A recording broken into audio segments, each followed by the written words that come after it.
Let's take a minute to talk to God.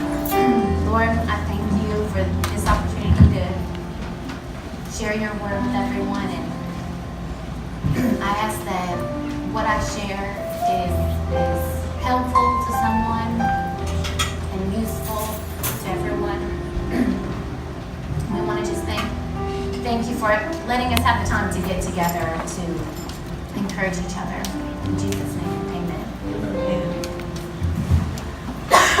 I'm going to try not to cough over that.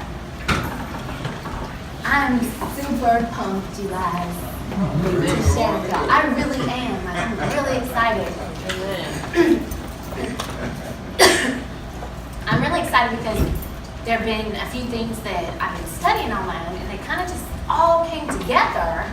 So I'm going to be looking at my watch because I didn't bring my glasses. I don't know what that says up there, just to make sure that I don't stay on one thing too long. Because I don't know if y'all ever have that problem, but I do. I'm having that problem right now. But what I'm going to talk to you guys about, I have all my notes on here, so that's why I'm going to be looking at this a lot. But what I wanted to talk to you guys about is making God a priority. And that's something that I've been studying for myself, how to make him, or how to make sure he is a priority in my life. And I wanted to share, before I get into the different things I've been looking at, I wanted to share where this kind of came from. About 4 months ago, the school year was ending, and so I was thinking, oh man, I'm about to get into my 13th year teaching. So I was like, wow, my teaching career as a teenager now.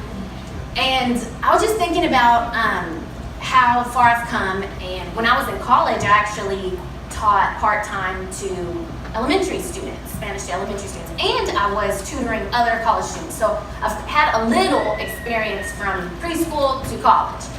And I feel very comfortable and confident in what I do. I know Kenny Wayne, I'm like wearing here since, pretend he's here. He talks about that all the time, about, I know what I do, I know I'm good at it, right? And I understand what he's talking about because I feel the same way. With teaching Spanish, I can predict what questions the kids are going to have, and I'm already prepared for those questions because I've seen it time and time again, so I feel really comfortable.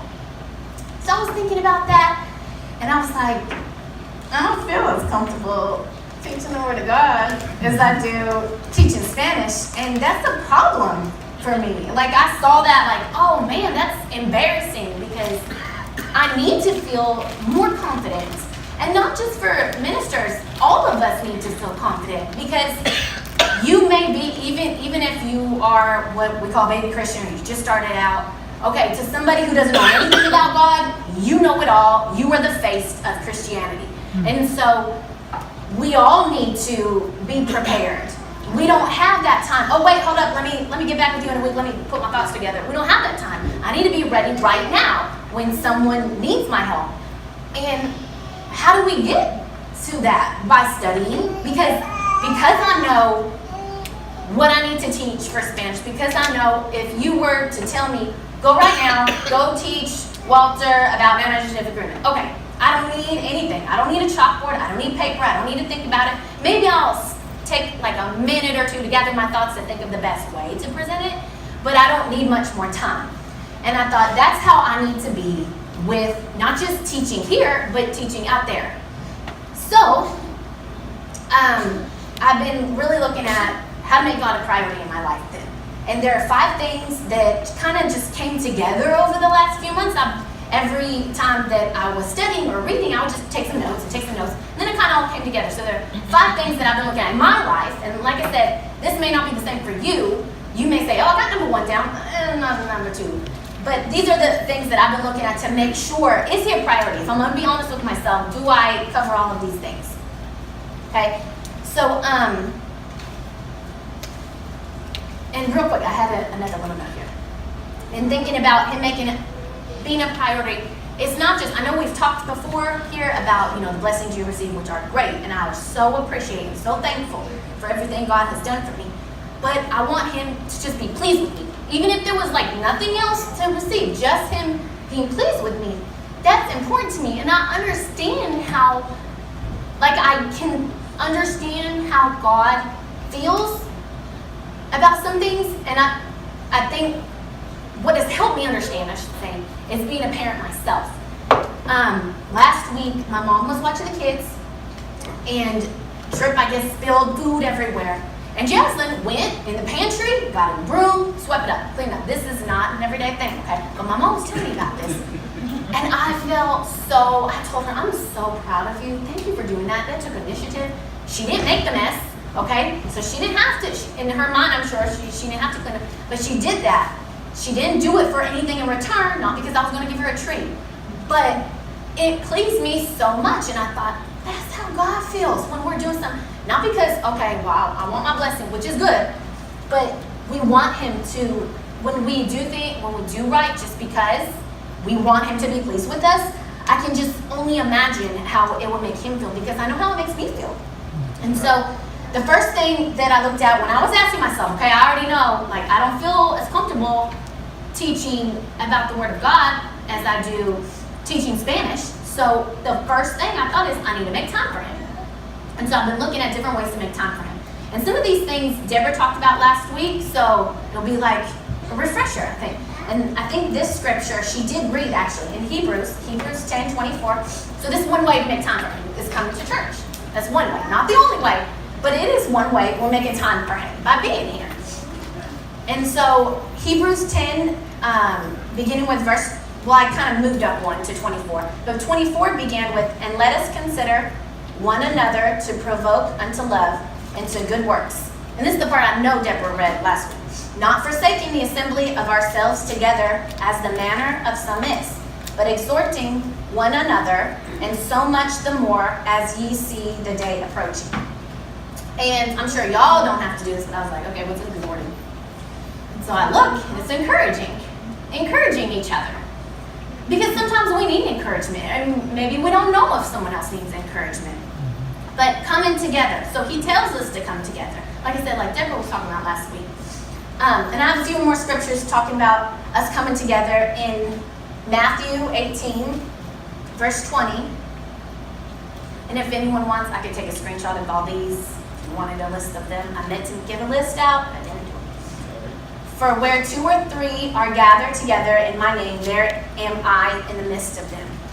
And when I read that, oh, it makes me feel so good. Like, there He is with us. That feels great to be just in His presence. And then the last one I wanted to look at as far as point 1 is in Colossians, chapter 3, beginning with 15. And let the peace of God, so this is Colossians 3:15, and let the peace of God rule in your hearts, to the which also ye are called in one body, and be ye thankful. Let the word of Christ dwell in you richly in all wisdom, teaching and admonishing one another in psalms and hymns and spiritual songs, singing with grace in your hearts to the Lord. And again, I was looking up, because admonishing sounds like astonishing, but it does not mean astonishing. It means what you were talking about, rebuking, correcting. And that is, and you were talking about how that is love, that is helping. When we look at our kids, we don't want them to act a fool when they're an adult, so when they're a baby, we got to keep on and on and on and on and on. I understand that all too well. Oh, sorry. So, going back to one way making time for God, I got to make sure I'm here. And this is something that, Kenneth and I have had conversations about with each other, and looking at how we make sure that we are where we need to be for work, and I'm where I need to be for any of my other obligations, making sure I'm here. Because I know when I go to doctor appointments, I'm always early, or work, I'm always early.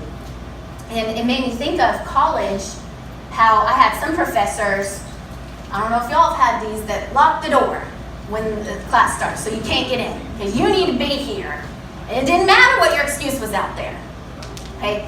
And speaking of excuses, that's something that has come up in going to the gym. I started going to the gym a few months back, and there's this song that always comes on, and I can't tell you how many times at the gym there have been things that have come to me from God, and this was one of them. I mean, I'm usually not paying attention to music or words, but there was one time I'm running sprints, and I hear this. make moves or make excuses. That was part of the song. And of course, you're thinking about working out, like, oh yeah, I gotta do this. But I started thinking about, because, and looking at, is God a priority in my life? I'm either gonna do that. I'm either gonna make changes, or I'm just gonna have excuses for my behavior. Well, I'm not at church because, this, and don't get me wrong, we've all had times where we're not here because our kids are sick, or you have to work, or you have things. And the good thing about God is that He already knows this. We don't have to explain to Him, anything. But I'm either going to make changes or I'm going to make excuses. So, and thinking about making time, Kenneth has talked to me. He talks to me about work a lot, and half of it I don't understand. But a little bit I do. And when he has bid openings, when he has to go and submit his price, he's talked about being there on time, being there early. Because if you're not there on time, what happens? Yeah, so even if you're the lowest bidder and you're there 3 minutes later, they're not even going to take a look into it. And I know he sent Christy a few times to go bids, and he'll have her leave way early because you don't know. He's like, she can sit there, play on her phone, goof off, whatever. Want her there earlier because it's not like you can say, oh, there was traffic. There were 10 bodies in the middle of I-30. It does not matter. You got to be there because you're going to miss it. I'm going to miss my class, because they're going to lock the door. So I got to make sure I'm there. But it doesn't take us locking the door or doing all those things. It's all about making God a priority, that He's important enough for me. He's important enough for me to be here. And He is, because when we put Him first, when we make Him a priority, we know everything else falls into place. And that kind of leads us into the next scripture in Matthew 6:31. Says, this is chapter 6 in Matthew, verse 31. Therefore take no thought, saying, what shall we eat? Or what shall we drink? Or wherewithal shall we be clothed? For all these things do the Gentiles seek. For your heavenly Father knoweth that ye have need of all these things. But seek ye first the kingdom of God and His righteousness, and all these things shall be added unto you. Take therefore no thought for the morrow shall take thought for the things of itself. Sufficient unto the day is the evil thereof. If we put Him first, then I know that all the other things that I need to do are going to be okay. That they're going to take care of themselves. And, worrying, that's worry that we're talking about. When you're taking thought of tomorrow, that's worry. And we know that that's fear. And we know that's not of God. Putting Him first. So, I started thinking, all right, making time for God. It's not just going to church. I've got to study. Because if I'm only putting in, let's say, 2 hours best, 3 hours, count Wednesday also, that's not good enough. That's not what I did to be confident enough to teach Spanish. That's not what I'm sure Kenny did to be confident to lay brick, or you to be engineer. You didn't put in just that little time, the bare minimum. You put in probably more time than you needed to because you wanted to. You wanted to be the best at what you can be. And so I was like, I got to make some God time. I have to make sure, I got to make it intentional that I make time. That's right. And so, and I was looking at James 4. The more I draw close to Him, the more He's going to draw to me. And it's been so true because the more time I've been putting into Him, the more like peace where I could listen to Him. So all about putting Him first.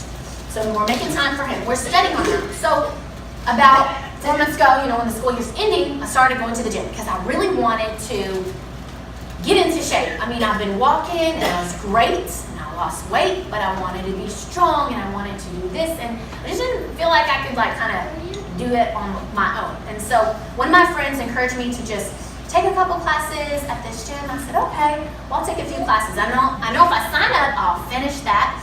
And then if I wanted to add more, not go, okay.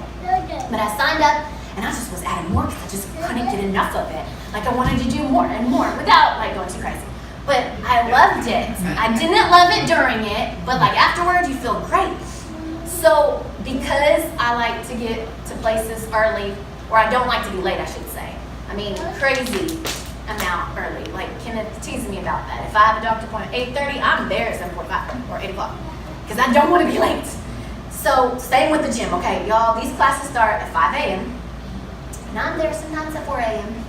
and no one's there, and I'm sitting there like, this is the time that I need to make. I have no kids around, nobody's up, I'm in my car by myself. There's light, it's not scary, it's not dangerous. In fact, there's a couple other people doing the same thing, found out, just reading the Word. And I was like, this is because it's intentional, I'm gonna be there, so I'm gonna study the Word, and then I'm gonna work out. And I feel so great after those two things. And like I said, being at the gym, I guess right after studying, it's like all these things that are going on at the gym, I'm thinking about God. And so being intentional, I'm making my time for Him. The second thing I started looking at, as I was like looking at making Him a priority, was keeping my focus on Him. And that's something that I know I've struggled with. Like, I'll get there, but then I don't stay there. And we know about Peter, which we'll be looking at, because he's like the first I think of when I think of taking your eyes off God. But so I'm in the gym. I'm telling you, like, now I'm in the gym and all these things are coming to me. And we may need Terrell to go up here and demonstrate. So, because I know he knows what I'm talking about. So one of the things that we do in the gym, well, a couple things I got here. We do planks. That's when Terrell can get up here and show us what the plank is. But basically you get in, push-up position and stay there. And stay there, stay there, stay there, y'all. Okay, 1 minute is a long time. And in the beginning, I couldn't. I was like, what is wrong with these people? Why are they, how do they do this? I'm taking break after break, like break and then get back, and break and get back. And mountain climbers, you're in that plank position, and then you're moving your legs up like you're climbing a mountain. Okay. So we're there, and so there's instructors pumping you up and, helping you also. They're looking around, they see if you don't have the right form. And one of the things they always tell us is when you're in the plank position to keep your eyes up, like above your hands, not down below. Because what happens is you start looking down below and you start bending over. And if you're in the wrong form, you're not doing anything anyway. So they tell you, keep looking up, looking up. And I thought, that's just like God. Keep your eyes focused there, because when you take them off, what happens? You slip. And I'm thinking about this while I'm playing. I'm like, that's just the same thing. Keeping my eyes focused. So, like I said, I thought of Peter, and I know we have read this over and over, but there are a few words that I put in bold here. So in Matthew 14:28, this is when he's, on the water, first he petitioned to be on the water, and Peter answered, he had already asked to get on the water, because that's not the part I want to look at. But on 28, it says, and Peter answered him and said, Lord, if it be thou, bid me come unto thee on the water. And Jesus said, come.